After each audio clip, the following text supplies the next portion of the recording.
Hello everyone, I hope you are doing very well. So हम आज एक important topic और चैप्टर कवर करने वाले हैं। देखिए, हम जो कवर करेंगे वो होगा केमिकल काइनेटिक्स।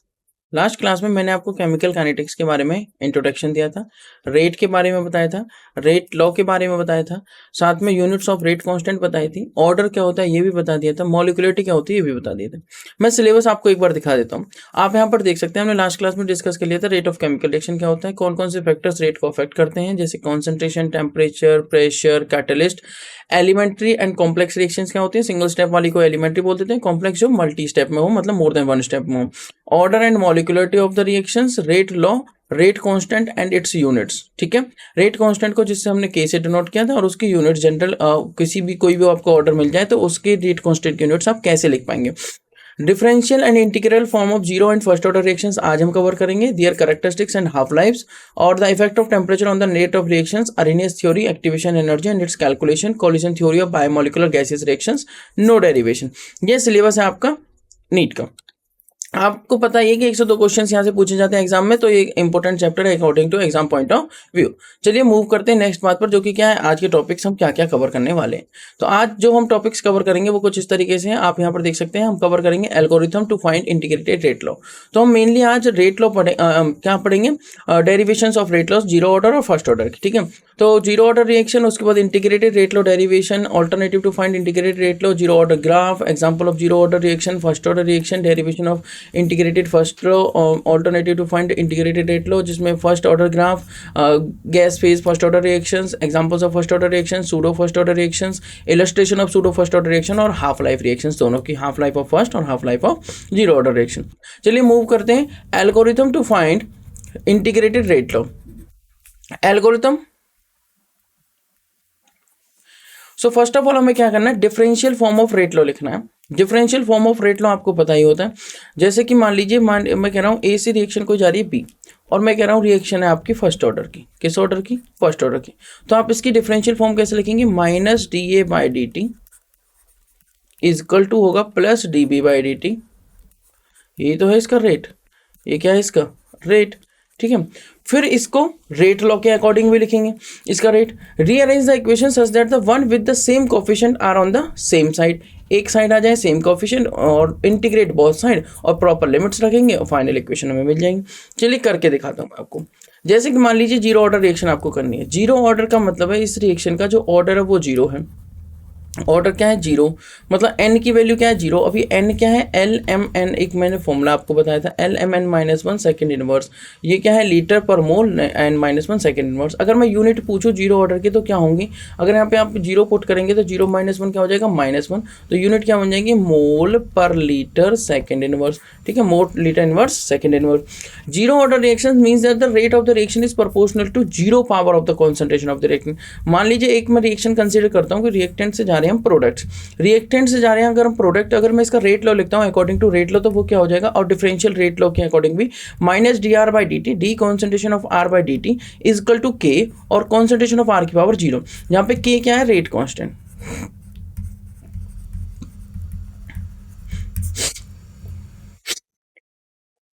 सॉरी, सो के क्या है आपका, रेट कांस्टेंट, आर की पावर जीरो, जीरो मतलब ये दिखा रहा है जीरो ऑर्डर, ये जीरो ऑर्डर की रिएक्शन है। अगर किसी की वहां पर जीरो होती है तो इसका मतलब वन, तो मतलब रेट क्या हो गया, रेट इक्वल टू आ गया आपको minus D concentration of R by D T is equal to K. ये दोनों इक्वल है, तो इन दोनों टर्म्स को लेकर हम आगे चलते हैं। ये आप इसका ग्राफ देख सकते हैं। अगर मैं रेट को यहाँ पर रखता हूँ वाई एक्सिस पर और टाइम को एक्स एक्सिस पर, तो आप यहाँ पर देख सकते हैं क्लियरली जो रेट है वो टाइम पर डिपेंड ही नहीं, मतलब कॉन्सेंट्रेशन जैसे जैसे इंक्रीज भी हो रही है, टाइम बढ़ भी रहा है, तब भी क्या है, रेट वही रहेगा। रेट क्या रहेगा, वही रहेगा। मतलब रेट एक तरह से कॉन्सेंट्रेशन पर डिपेंड नहीं कर रहा है, तो रेट टाइम के साथ एक तरह से क्या है, कॉन्स्टेंट, आप यहाँ पर देख सकते हैं। चलिए देखते हैं इसकी डेरिवेशन। जीरो ऑर्डर के लिए मैंने लिखा rate is equal to minus D concentration of R by D T is equal to के आर की power zero. As any quantity raise to power zero is unity. जैसा कि हमें पता है कि अगर कोई भी किसी भी क्वांटिटी की पावर जीरो है, चाहे वो कितनी ही बड़ी क्वांटिटी है, अगर उसकी पावर जीरो तो उसकी वैल्यू सिर्फ यूनिटी है, मतलब वन के बराबर। मैंने क्या लिखा, rate is equal to minus D R by D T is equal to K into one. ठीक है, और मैंने यहाँ पे क्या लिखा, माइनस डी आर जिसको मैं लिख सकता हूँ इस तरीके से, dt को इधर ले जाता हूँ तो मैं इसको लिख सकता हूँ minus D concentration of are is equal to k D t. Minus से दोनों साइड मल्टीप्लाई करेंगे तो ये बन जाएगा d concentration of are is equal to minus के डी टी। ठीक है, ये बन गया हमारा d concentration of are is equal to minus के D t. As any quantity raised to power zero is unity, ये बात हमें पता है, तो आप यहाँ पर देख सकते हैं ये बात हमने इस तरीके से लिखी है। ठीक है, तो हमारे आ गया D concentration of are is equal to minus के डी टी। नेक्स्ट जो आता है इंटीग्रेटिंग बोथ साइड, उस पर करने से पहले जब हमारे पास d r is equal to minus के डी टी आ चुका है तो हमने दोनों साइड इंटीग्रेशन किया है। कैसे? D concentration of are is equal to minus के डी टी। जब हमने दोनों साइड इंटीग्रेशन किया तो क्या बनेगा, ये बनेगा डी, और डी आर का क्या हो जाएगा आपका concentration of R, D R का क्या हो जाएगा कॉन्सेंट्रेशन ऑफ आर, और इसका क्या हो जाएगा के एक कांस्टेंट है, माइनस बाहर आ जाएगा, डी टी का हो जाएगा टी, और इंटीग्रेशन कांस्टेंट आ जाएगा आई। इंटीग्रेशन कांस्टेंट क्या आ जाएगा I, where I is the constant of integration. अब समझिए ध्यान से, अगर मैं टाइम जीरो रखता हूँ, टाइम जीरो, तो अगर मैं टाइम यहाँ पे जीरो रखता हूँ तो के इंटू जीरो देकर रख देते हैं, तो concentration of are is equal to minus K into zero plus I, तो ये कितना बन गया आपका जीरो। तो आर की वैल्यू क्या हो चुकी है आई, तो मतलब आई की जो वैल्यू जो कि इंटीग्रेशन कांस्टेंट है, क्या है ये इंटीग्रेशन कांस्टेंट,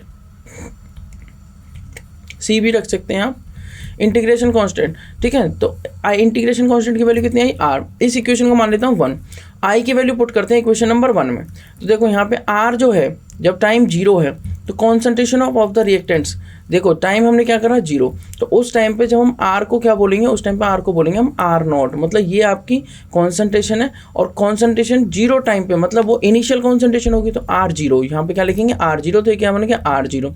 आई की वैल्यू आ गई R zero, R is equal to क्या है R zero, where R zero मतलब आर नॉट बोल सकते हो, is the initial concentration of the reactant. ठीक है, अब इसको हम पुट करेंगे इक्वेशन नंबर 1 में जो हमने लेट की है, तो आर नॉट, देखो इक्वेशन नंबर क्या है, आर की जगह क्या रख दो आप आर नॉट माइनस के, ठीक है, टी एज इट इज रहेगा, एक सेकेंड, आर तो एज इट इज रहेगा और हमें आई की जगह आर नॉट रखना है, तो यहाँ पे आ जाएगा आर नॉट। तो क्या बन गया, जब हमने R not is equal to I निकाल लिया तो उसके बाद आप देख सकते हैं concentration of are is equal to minus के टी प्लस आर नॉट। यहाँ से आप इसको रीअरेंज कर सकते हैं, जैसे के टी को इधर ला सकते हैं, आर को इधर लेके जा सकते हैं, तो के टी इजकल टू क्या हो जाएगा, के T is equal to concentration of are not minus concentration of are.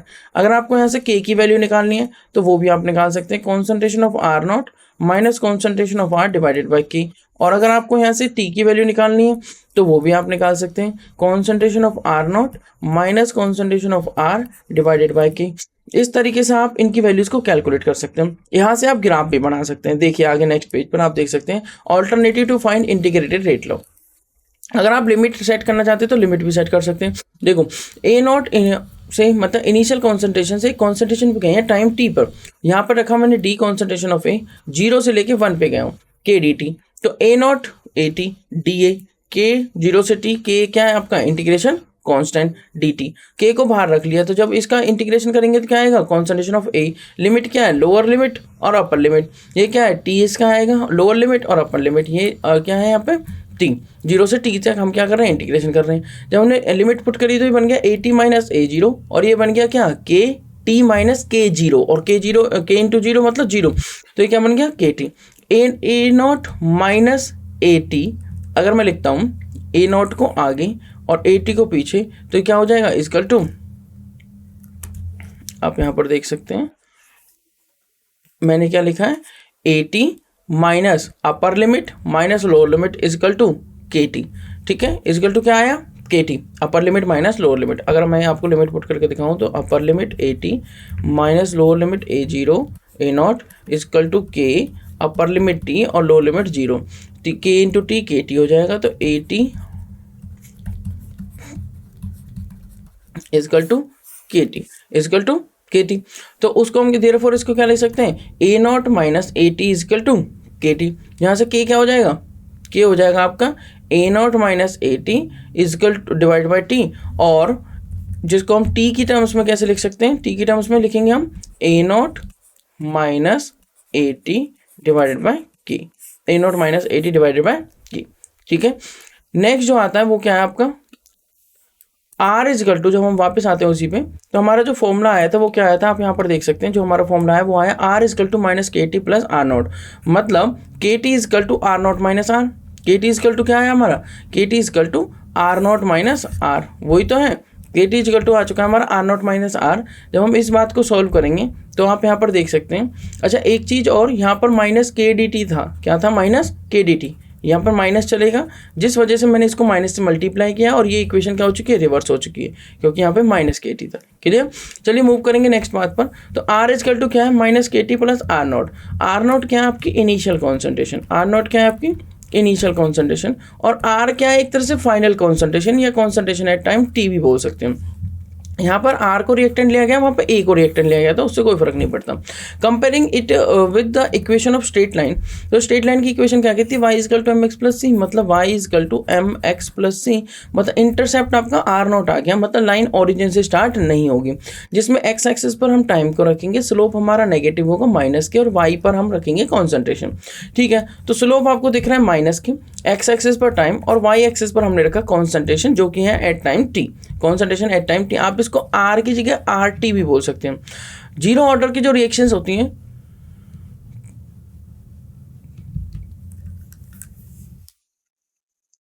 एक बार उनके एग्जांपल्स देख लेते हैं, फिर मैं आपको ग्राफ बताता हूं। तो आपका फॉर्मूला क्या है, R not minus R is equal to के टी, ये आपका मेन फॉर्मूला है। R not minus R is equal to K C, जहाँ पे आर नॉट क्या है इनिशियल कॉन्सेंट्रेशन, मैं फिर से रिपीट करता हूँ, और आर क्या है concentration at time T, concentration at time T. ठीक है जी, कॉन्सेंट्रेशन एट टाइम टी। यहाँ से आप के की वैल्यू भी निकाल सकते हैं और टी की वैल्यू भी निकाल सकते हैं। मान लीजिए आप ग्राफ बनाना चाहते हैं, तो ये क्या है आपका आर नॉट, ठीक है, इजकल टू, मान लीजिए आपने लिखा के टी प्लस कॉन्सेंट्रेशन आर, तो आप यहाँ से ग्राफ बना सकते हैं, y is equal to m x plus c. भाई वाई एक्सिस पर अगर मैं रख लेता हूँ आर नॉट, जो कि हमारी इनिशियल कॉन्सेंट्रेशन, इंटरसेप्ट क्या आ जाएगा आर, स्लोप कैसा है पॉजिटिव, मतलब ऊपर की तरफ। ठीक है, स्लोप कैसा है पॉजिटिव, तो कुछ ऊपर की तरफ लाइन जाएगी, तो स्लोप इंटरसेप्ट को यहाँ पर ले लेते हैं, ये मान लीजिए इंटरसेप्ट आ रहा है, तो स्लोप ऊपर की तरफ जाएगा पॉजिटिव, जिस स्लोप की वैल्यू क्या होगी के, और यहाँ पर रखा टाइम। अगर मैं इसको ऐसे ना लिख के ऐसे लिखता हूँ, मान लीजिए मैंने लिखा के टी इज इक्वल टू, ये तो हो गया आर नॉट माइनस आर। अगर मैं इसका दूसरा ग्राफ बनाता हूँ, के टी को लेफ्ट में ले आता हूँ, आर को इधर ले आता हूँ, तो ये बन जाएगा concentration of are is equal to are not minus के टी। इससे भी आप ग्राफ बना सकते हैं, y is equal to m x plus c, जिसमें इंटरसेप्ट क्या हो जाएगा, वाई एक्सिस पर रखेंगे हम कॉन्सेंट्रेशन ऑफ आर, मतलब कॉन्सेंट्रेशन जो टाइम टी पर है। ठीक है, एक्स एक्सिस पर हम रखेंगे टाइम, और उसके बाद स्लोप हमारा नेगेटिव है, मतलब ऊपर से नीचे की तरफ आएगा, और इंटरसेप्ट आर नॉट है, तो ये हो गया आर नॉट, और स्लोप कहाँ गया नीचे। इस तरीके से ये स्लोप माइनस की हो गया। ठीक है, क्वेश्चन ऐसे आ सकता है, इस ग्राफ आपको दे देंगे और यहाँ पे कोई वैल्यू लिख देंगे, यहाँ पे कोई भी वैल्यू लिख दी, मान ली लिख दी जाए उन्होंने 2.303 डिवाइड बाई 3, और पूछ लिया कुछ ऑप्शन दे दी और पूछ लिया ये ग्राफ है जिसमें आपको जीरो ऑर्डर का ग्राफ है, और आपको ये सिर्फ आर नॉट और टाइम दे देंगे, ये यहाँ पर ये आर है ये नहीं बताएंगे, यहाँ पर इंटरसेप्ट आर है ये भी नहीं बताएंगे, आपको खुद से आइडेंटिफाई करना होगा इसका स्लोप क्या होगा। अगर पूछेंगे स्लोप बताइए, तो स्लोप अगर यहाँ पे सिर्फ के ही है तो के आपका आंसर हो जाएगा, इसको डिवाइड करके आप आंसर निकाल सकते हैं। बट अगर यही वैल्यू यहाँ पे दे दी तो जो भी स्लोप होगा वो माइनस का साइन के लगाना पड़ेगा उसके साथ, क्योंकि माइनस के स्लोप है। तो इस तरीके के क्वेश्चन ग्राफ से काफ़ी इंपॉर्टेंट पूछे जा सकते हैं। ठीक है, कुछ एग्जाम्पल्स देख लेते हैं जीरो ऑर्डर की रिएक्शंस के। जीरो ऑर्डर रिएक्शंस के एग्जाम्पल क्या है, zero order reactions are relatively uncommon but they occur under special conditions. Some enzyme catalyzed reactions and reactions which occur on metal surfaces. जो metal surface पर reaction होती हैं, देखो मैं फिर से बता देता हूँ, जीरो ऑर्डर रिएक्शन जनरली नहीं होती हैं, बहुत ज़्यादा कॉमन नहीं है, बट ये होती हैं कुछ स्पेशल कंडीशंस में, जैसे कुछ एंजाइम कैटलाइज्ड रिएक्शंस हो गई, और रिएक्शन जो मेटल सरफेस पर होती है, जैसे प्लेटिनम, पैलेडियम, निकल, इनके सरफेस आपको मिलते हैं। There are few examples of zero order reaction. जैसे decomposition of gases ammonia on a hot platinum surface is the zero order reaction at high pressure.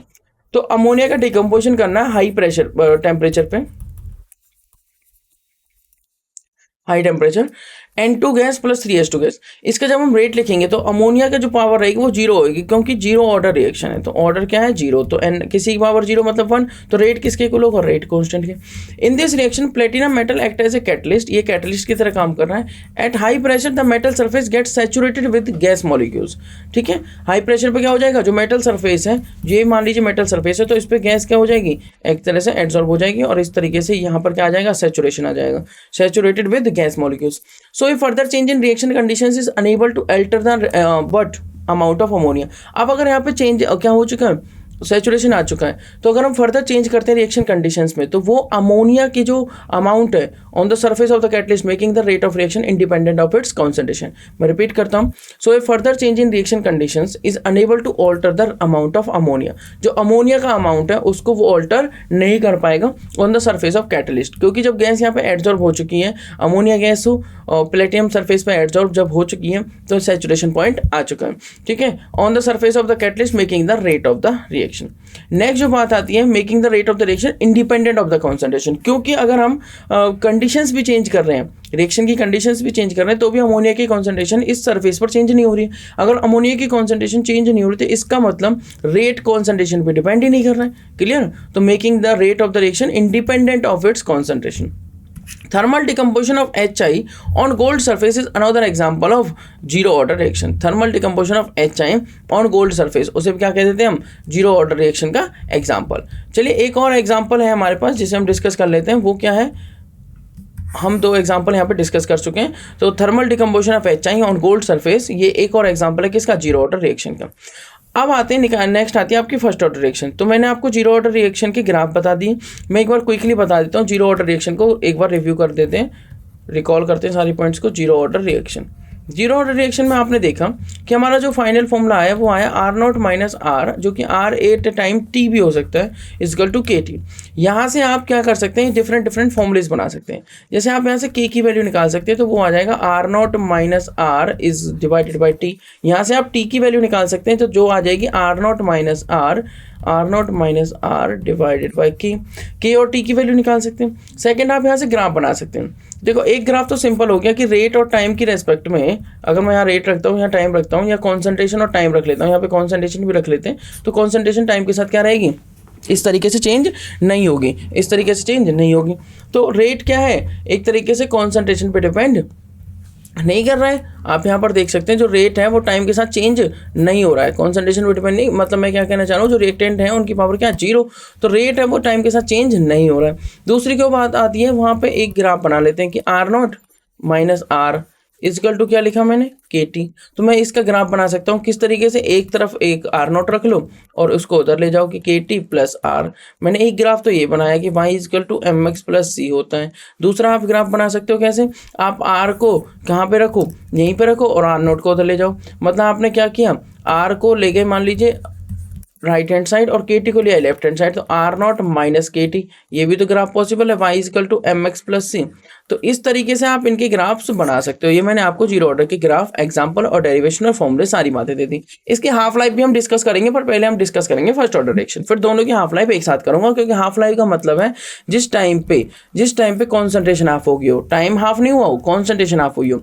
अच्छा, rate of reaction is proportional to the first power of the concentration of the reactants. तो rate किसके directly proportional हो गया, देखो जो मैंने zero order का graph बनाया था उसमें क्या था, rate is equal to K और concentration R to the power 0। मतलब अगर मैं इसका ग्राफ बनाता हूँ तो Y is equal to MX plus C होगी, Y इजकल टू क्या हो गया, MX प्लस C।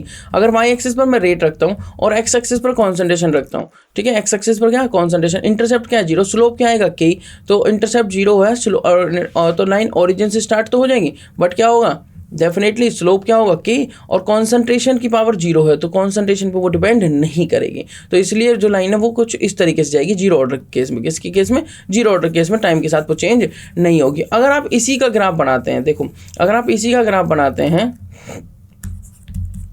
और रिएक्टेंट्स क्या देने हैं आपको, प्रोडक्ट्स। अगर आप इसका रेट लिखते हैं फर्स्ट ऑर्डर के लिए तो minus D R by D T, ये तो हमारा इंस्टेंटेनियस रेट हो गया, इजकल टू रेट लॉ के अकॉर्डिंग क्या आ गया, के आर की पावर 1। अब आप इसको लिखिए, देखिए क्या है लिखा आपने, रेट इजकल टू के आर की पावर 1। ठीक है, अब आप इसका ग्राफ बनाइए, y is equal to m x plus c, यहाँ पे इंटरसेप्ट क्या है, 0। अगर इंटरसेप्ट 0 हो और वाई एक्सिस पर मैं रेट लिख लेता हूँ और एक्स एक्सिस पर मुझे रखनी पड़ेगी कॉन्सेंट्रेशन ऑफ आर, तो स्लोप क्या पॉजिटिव, इंटरसेप्ट 0, तो लाइन ऐसे जाएगी। बिल्कुल ठीक बात है। आप जो कॉन्सेंट्रेशन है वो टाइम के साथ वेरी करती है, मतलब कॉन्सेंट्रेशन रख सकते हैं या टाइम भी यहाँ पर रख सकते हैं, या क्या रख सकते हैं यहाँ पर, टाइम। अगर टाइम रख दिया तो भी स्लोप कुछ इस तरीके से आएगा, मतलब रेट जो इंक्रीज कर रहा है एक तरीके से। आप यहाँ पर देख सकते हैं जैसे जैसे टाइम बढ़ रहा है, जैसे जैसे टाइम बढ़ रहा है वो आप यहाँ पर देख सकते हैं क्लियर। तो इस तरीके से आप देख सकते हैं रेट इजकल टू, मैंने लिखा minus D R by D T is equal to के आर। अब सेम टर्म्स को सेम तरफ ले जाओ, तो d are by r, r को नीचे लिया, डी टी को इधर लिया और माइनस को भी इधर ले गए, तो d are by r is equal to minus के डी टी। फिर हमने क्या किया, अगर हमने जो रिएक्शन कंसिडर की है कि r gives p, r gives p, तो रेट इजकल टू क्या लिख दिया मैंने, minus D R by D t, minus D R by D T is equal to के आर, और डी आर बाई आर को लिख दिया मैंने माइनस के डी टी। अब करेंगे इंटीग्रेशन बोथ साइड। जब मैंने दोनों तरफ इंटीग्रेशन किया तो 1/x का इंटीग्रेशन जब आपने पढ़ा होगा मैथ्स में तो ये होता है log x। हम यहाँ पे नेचुरल log लेके चल रहे हैं तो मैंने लिख दिया ln x, तो 1/r का क्या हो जाएगा, ln r, और k dt का आपने पहले भी किया था तो dt का होता है t, और k माइनस के यहाँ पे क्या है कांस्टेंट, माइनस के को बाहर लेके चले गए और इंटीग्रेशन कांस्टेंट आ गया i। ये क्या है हमारा इंटीग्रेशन कांस्टेंट। ठीक है, अगेन आई क्या है, कांस्टेंट ऑफ इंटीग्रेशन है, और उसकी वैल्यू को हम इजीली डिटरमाइन कर सकते हैं। कैसे, मैं फिर से वही कंडीशन लगाऊंगा, मैंने लिखा ln r is equal to minus के टी प्लस आई, तो टाइम की वैल्यू क्या है 0, तो उस टाइम पे कॉन्सेंट्रेशन आर को क्या लिखूंगा मैं, कॉन्सेंट्रेशन आर नॉट। इन दोनों वैल्यूज को पुट करते हैं इस इक्वेशन में, ये बन गया जी ln r not minus K into 0 plus आई, मतलब के इंटू 0 मतलब 0, तो आई की वैल्यू क्या आ चुकी है ln r naught. ln r naught की वैल्यू वापस आई की यहाँ पे पुट करते हैं, तो इक्वेशन बन जाएगी ln r is equal to minus के टी प्लस इसकी वैल्यू क्या आएगी ln r naught. ln r इसको इधर ले जाते हैं या फिर के टी को इधर ले जाते हैं और इसको इधर ले जाते हैं, तो ये बन जाएगा के T is equal to ln r not minus ln r, where r naught is the initial concentration और ln r is the final concentration. कौन सी final concentration at time t. अगर मुझे यहाँ से के की वैल्यू निकालनी तो वो भी निकाल सकता हूँ, ln r not minus ln r divided by t. ठीक है,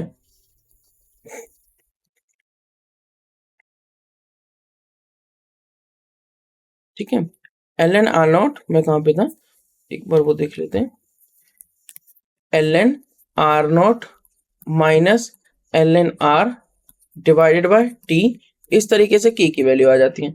अब आप यहाँ से मल्टीपल ग्राफ्स भी बना सकते हैं। क्या बना सकते हैं, मल्टीपल ग्राफ्स। देखो सबसे इंपॉर्टेंट बात जो समझने वाली है वो ये है कि ln आर नॉट यहाँ पे इनिशियल कॉन्सेंट्रेशन, और जो कॉन्सेंट्रेशन आर है वो कॉन्सेंट्रेशन है टाइम टी है। अगर आप यहाँ पे इसको फॉर्मूला लगाते हैं, एक फॉर्मूला होता है log a minus log b, इसको हम बोल देते हैं log a बाय b, मतलब a अपॉन बी। तो उसी तरीके से मैं इसको भी लिख सकता हूँ कि के टी इजकल टू ln, और ये बन जाएगा आपका आर नॉट अपॉन आर, के T is equal to ln r naught upon r, concentration of are naught upon concentration of r. ठीक है, अगर मैंने इसको इस तरीके से लिख सकता हूँ तो मैं इसको नेचुरल लॉग को चेंज करता हूँ लॉग में, इसको मल्टीप्लाई करना होगा 2.303, ये बन जाएगा log r naught upon concentration of r.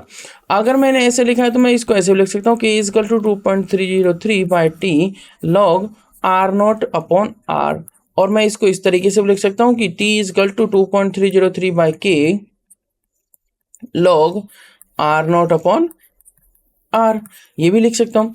ठीक है, अब आपको एक इंटरेस्टिंग बात बताता हूँ, आपका जो फॉर्मूला आया वो आया ln r not minus ln r is equal to के टी।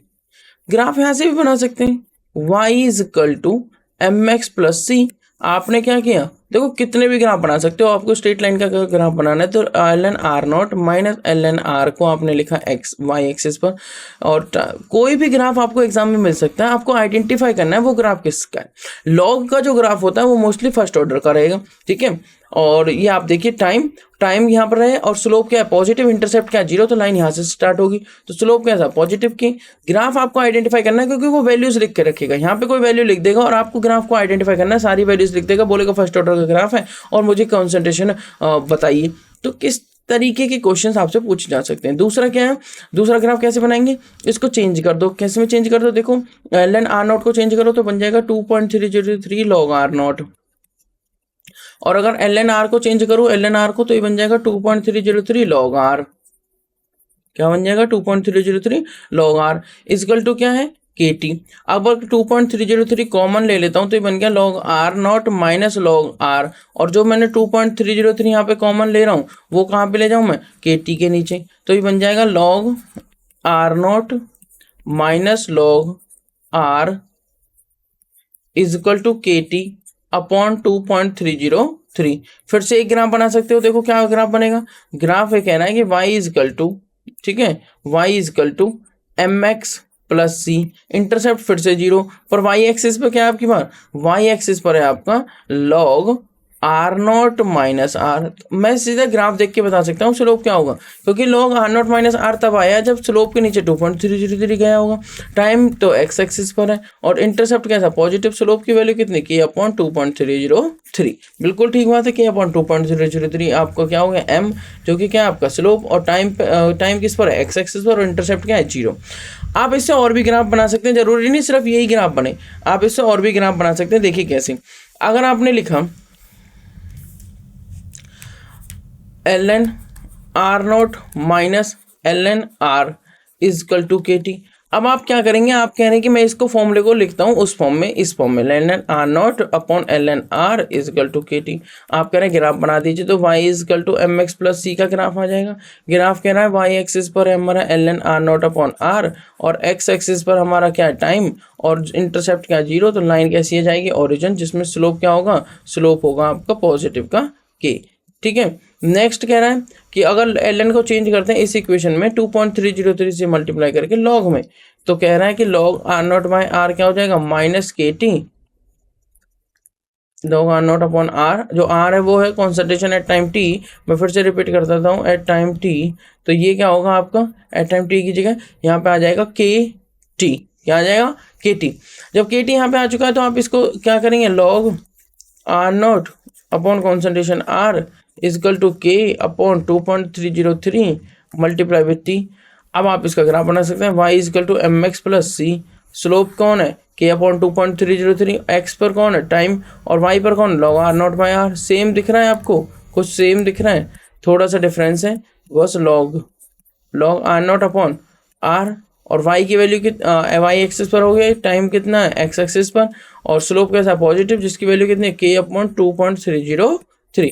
तो इस तरीके से आप इनको क्या कर सकते हैं, कंपेयर कर सकते हैं। इस तरीके से आप क्या कर सकते हैं, इनको कंपेयर। चलिए मूव करेंगे नेक्स्ट बात पर। नेक्स्ट जो बात है, इस इक्वेशन को आगे कंटिन्यू करते हैं। When time equal to 0 r equal to r naught, where r naught is the initial concentration of the reactants. r naught क्या है आपका initial concentration of the reactants. So ln r naught equal to minus k into 0 plus i, integration constant की value को वापस से put करेंगे, ln r equal to minus के T plus ln r naught. इस रीअरेंजमेंट को, इस equation को रीअरेंज करेंगे तो बन जाएगा ln r upon r naught minus के टी, और k इक्वल टू क्या बन जाएगा 1/t ln r naught by r। तो ये आ गया k equal to 1/t ln r naught by r, एक फॉर्मूला ये, और k equal to 2.303/t log r naught upon r, दूसरा फॉर्मूला वो। तो at time t1 from equation ln r1 equal to minus kt1 plus ln r naught. बिल्कुल ठीक बात है भाई, r naught minus r ln r naught minus ln r equal to minus kt, या plus kt equal to plus kt equal to plus kt। देखिए आप यहाँ पर देख सकते हैं ln r naught minus ln r equal to plus के T. ठीक है, तो जब ln r naught minus ln r, मैं यहाँ पर दोबारा से लिख देता हूँ, ln r naught minus ln r equal to के टी। इसने किस फॉर्म में लिखा है ln r1, अगर इक्वेशन t1 से स्टार्ट हो रही है, मतलब एट टाइम t1, तो अगर हम माने इसको t1, तो ये हो गया ln r naught minus ln r1, और इसको बोल देते हैं माइनस kt, इसको बोल देते हैं प्लस का kt1, क्या बोल देंगे kt1। नेक्स्ट कह रहा है ln r2 मान लीजिए, तो ln r1 की जगह क्या आ जाएगा ln r2 minus kt2 plus ln r naught, where r1 and r2, ये r1 और r2 क्या है concentration of the reactants at time t1 and t2। तो ln r1 minus ln r2 equal to minus kt1, और minus के T two, minus minus क्या होता है प्लस, तो ये बन जाएगा के कॉमन लेके t two minus t one l n r one minus l n r two. ठीक है, r one by r two लिख सकते हैं, लॉग की प्रॉपर्टी है, तो के क्या आ गया 1 upon t two minus t one l n r one by r two. K क्या आ चुका है 1 upon,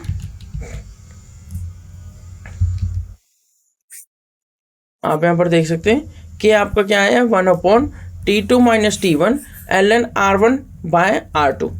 L n r upon r naught equal to के टी। इसको थोड़ा सा और एक्सपेंड करते हैं, taking anti log on both side, हमने लिखा l n r by r not is equal to minus के टी। एंटी लॉग जब दोनों साइड लेंगे तो ये आएगा anti log of what are, और ये क्या आ जाएगा एंटी लॉग। तो the first order reaction can also be written in the form, तो इसको हम लिख सकते हैं k equal to 2.303 by t log r naught by r, जहाँ पर log r naught by r क्या है आपका इजकल टू क्या हो जाएगा के टी अपॉन 2.303। ये सब कुछ हम पढ़ चुके हैं। नेक्स्ट कह रहा है alternative to find integrated rate law. तो आपने क्या करना है, ए नोट से ए लिमिट लगानी है, यहाँ लिखना माइनस डी ए बाई ए, अगर रिएक्टेंट्स ए से पी जा रहे हैं तो यहाँ के टी बाई जीरो, माइनस इधर चला जाएगा, बन जाएगा माइनस एल एन ए और upper limit minus lower limit, और के टी और upper limit minus lower limit. जब हम upper limit minus lower limit करेंगे तो माइनस माइनस क्या हो जाएगा प्लस इजकल टू के टी माइनस जीरो। तो l n a naught minus l n a equal to के टी, तो l n a naught by a equal to क्या हो जाएगा के t, l n a naught by a equal to क्या हो जाएगा के टी। इस तरीके से आप आंसर कर सकते हैं। ठीक है, सो उसके बाद हम फर्स्ट ऑर्डर के ग्राफ्स और हाफ लाइफ्स और कुछ इंपॉर्टेंट क्वेश्चंस डिस्कस करेंगे अपनी नेक्स्ट क्लास में। तब तक के लिए थैंक यू सो मच।